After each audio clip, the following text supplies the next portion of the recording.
Math की शुरुआत में सबसे पहले हमको नंबर्स को जानना, संख्याओं को जानना बहुत जरूरी होता है। कितने तरीके की संख्याएं होती हैं और क्यों संख्याओं की आवश्यकता पड़ी, उसके हिसाब से हम आगे बढ़ेंगे। तो सबसे पहले संख्या पद्धति में नेचुरल नंबर है या प्राकृतिक संख्या है या गणना की संख्या या गिनती की संख्या है। इंसान को सबसे पहले जरूरत किस चीज की हुई? चीजों को गिनने की। तो उसने गिनने के लिए एक संख्या बनाई, और जब हम गिनना शुरू करते हैं तो क्या करते हैं भाई? एक से स्टार्ट करते हैं और अनंत तक हम गिनते चले जाते हैं।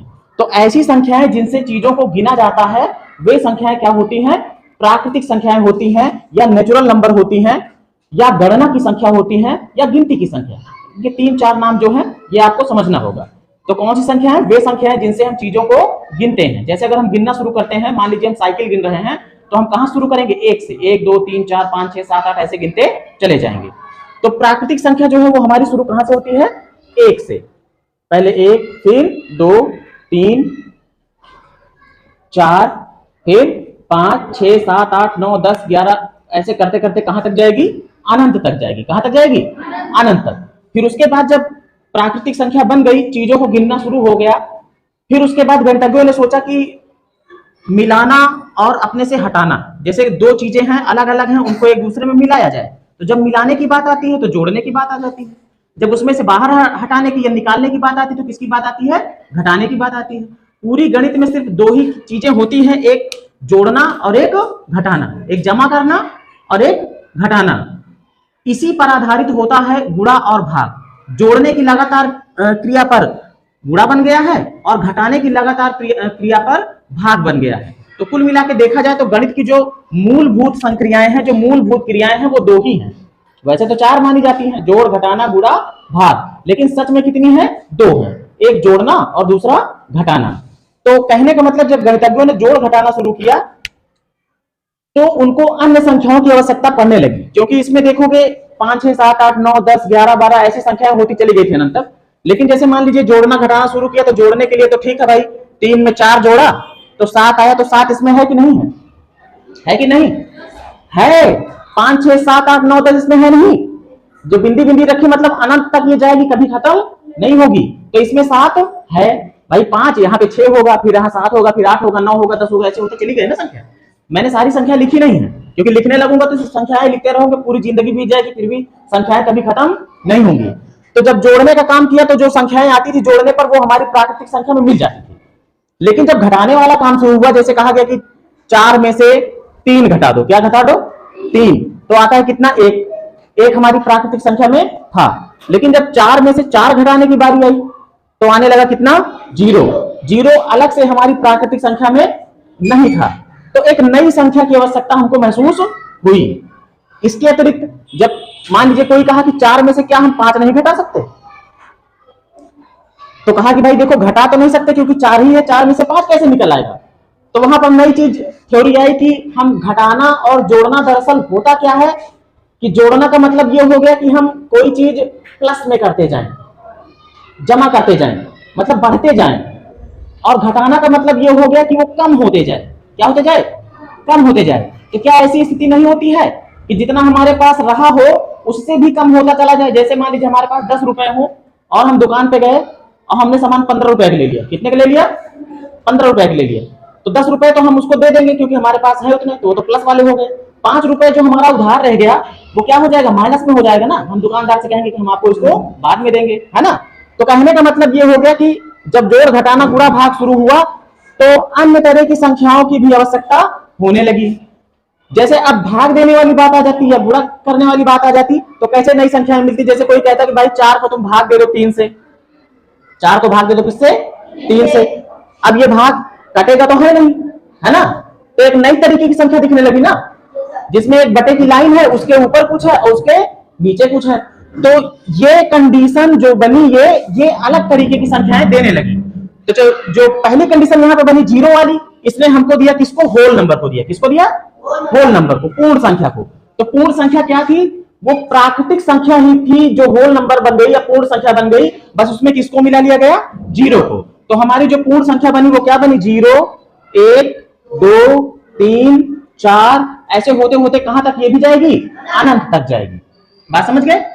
इसके बाद जो है बारी आई किसकी, जब माइनस वाली संख्याएं बनने लगी तो हमको अलग तरीके की संख्या बनानी पड़ी, जिसको कहा गया पूर्णांक। क्या कहा गया, पूर्णांक। पूर्णांक में क्या होता है, पूर्णांक में शून्य होगा, धनात्मक संख्याएं होंगी, और कैसी संख्या होंगी, धनात्मक प्लस वाली संख्याएं, धनात्मक संख्या, और क्या होगी, ऋणात्मक संख्या होगी। क्या होगी, ऋणात्मक संख्या। 3 तरीके की संख्याएं हो गई, धनात्मक और ऋणात्मक और जीरो। मतलब एक ऐसी संख्या का समूह जिसमें ऋणात्मक संख्याएं भी हो, धनात्मक संख्याएं भी हो और जीरो हो, तो उसे क्या कहा गया, पूर्णांक कहा गया। लेकिन जो भी संख्याएं होंगी वो पूरी पूरी होंगी। 1 है तो 1 पूरा पूरा, 1/2 नहीं, 3/5 नहीं, 2 है, 3 है, 4 है, तो ये पूरी पूरी बात होती है ना। जैसे 1 रोटी, 2 रोटी, 3 रोटी, 4 रोटी, ये पूरी बात है। लेकिन 1/2 रोटी ये पूरी रोटी थोड़ी हो गई, तो आधी हो गई ना। तो पूर्णांक जो थे वो क्या थे, धनात्मक संख्या है, ऋणात्मक संख्या है और शून्य का समूह थे। इनकी आवश्यकता क्यों पड़ी कि जब हम जितना 0 तक लिमिट है वहां तक जाने के बाद उससे नीचे की गणना करनी पड़े, तब वहां पर इसकी आवश्यकता पड़ी। जैसे मान लीजिए 0 डिग्री सेल्सियस तापमान रहा हो कहीं पर, कितना, 0 डिग्री, तो तापमान जब बढ़े, मान लीजिए 1 डिग्री बढ़ा, तो इसको तो प्लस में दिखाएंगे क्योंकि बढ़ रहा है, बढ़ रहा तो प्लस में दिखाएंगे।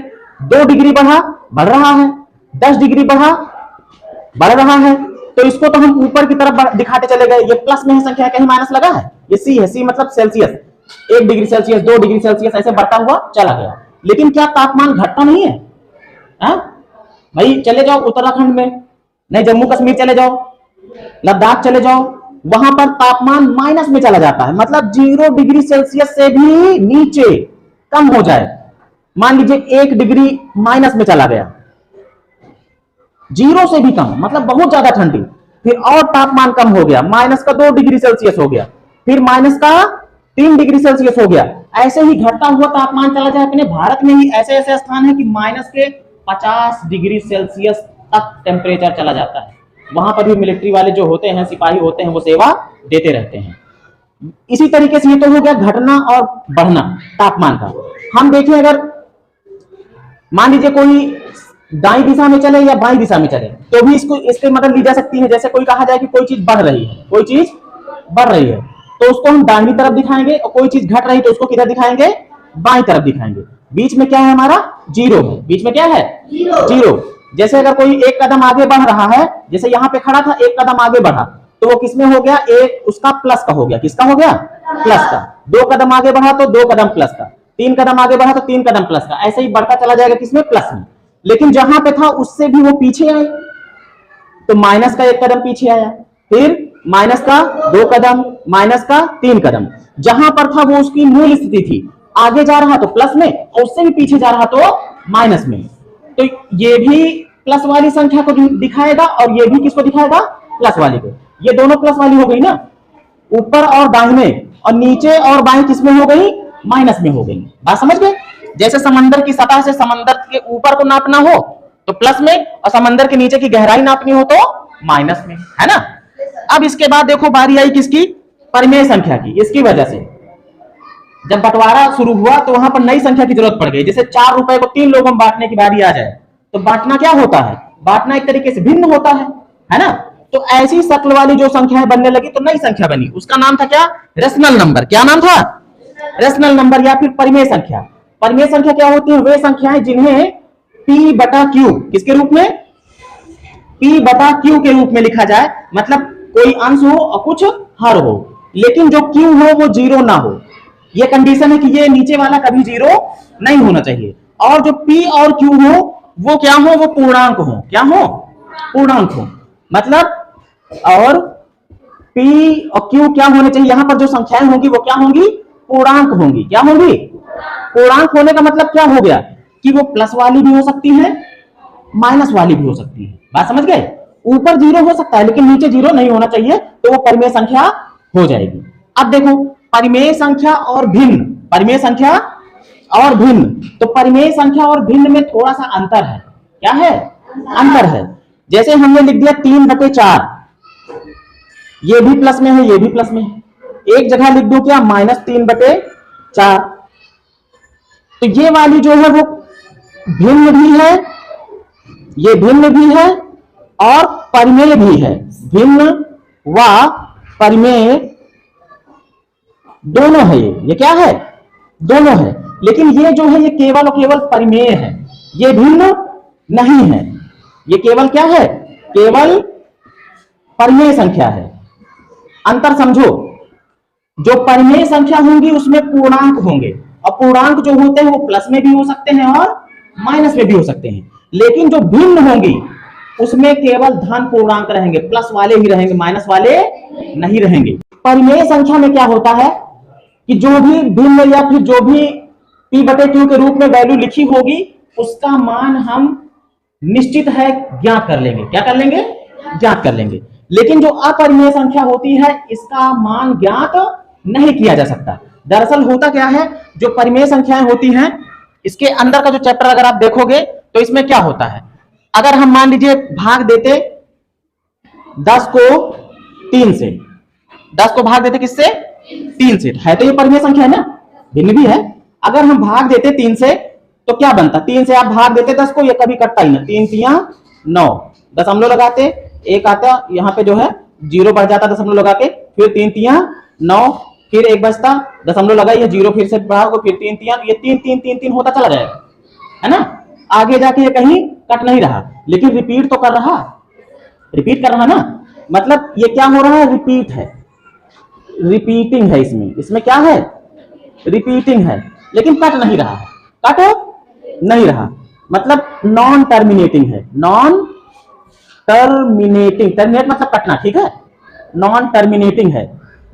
दो चीज हो गई, देखो, रिपीटिंग, नॉन टर्मिनेटिंग, मतलब कटे ना लेकिन रिपीट करे, तो उसका मान ज्ञात किया जा सकता है, उसका मान ज्ञात किया जा सकता है। लेकिन अगर ऐसी स्थिति आ जाए कि रिपीट भी ना करे, मतलब अंक रिपीट ना करे, जैसे इसमें 3 3 3 3 3 आता गया, किसी में हो सकता है 3 6 3 6 3 6 3 6 ऐसे आता चला जाए, तो रिपीट वाली बात हो गई। लेकिन ऐसी भी संख्याएं हैं कि वो रिपीट भी नहीं करेंगी और कटेंगी भी नहीं, उनको कहते हैं अपरिमेय संख्या। मतलब कि नॉन रिपीटिंग, नॉन रिपीटिंग और नॉन टर्मिनेटिंग, ना तो रिपीट करे और ना ही कटे, ऐसी संख्याएं जो होती हैं वो अपरिमेय संख्या कहलाती हैं। इनका हम निश्चित मान नहीं निकाल सकते, चाहे जितना कैलकुलेशन कर लो। जैसे हो गया √2, √3, पाई, जिसका मान 22/7 हम लोग लेते हैं, लेकिन 22/7 उसका बिल्कुल सही मान नहीं है, क्योंकि 22/7 जो है वो परिमेय संख्या में आ जाएगा, ठीक है। और जो पाई होता है वो क्या होता है, वृत्त की परिधि और उसके व्यास का अनुपात होता है, उसका हम लोग फिक्स मान ज्ञात नहीं कर सकते। बात समझ गए। तो ये होती हैं अपरिमेय संख्याएं। अपरिमेय संख्याएं हमेशा देखोगे अभाज्य संख्या होंगी और उसके ऊपर अंडर रूट लगा रहेगा। क्या लगा रहेगा, अंडर रूट लगा रहेगा, ये रूट का निशान है ना। तो ये थी संख्याएं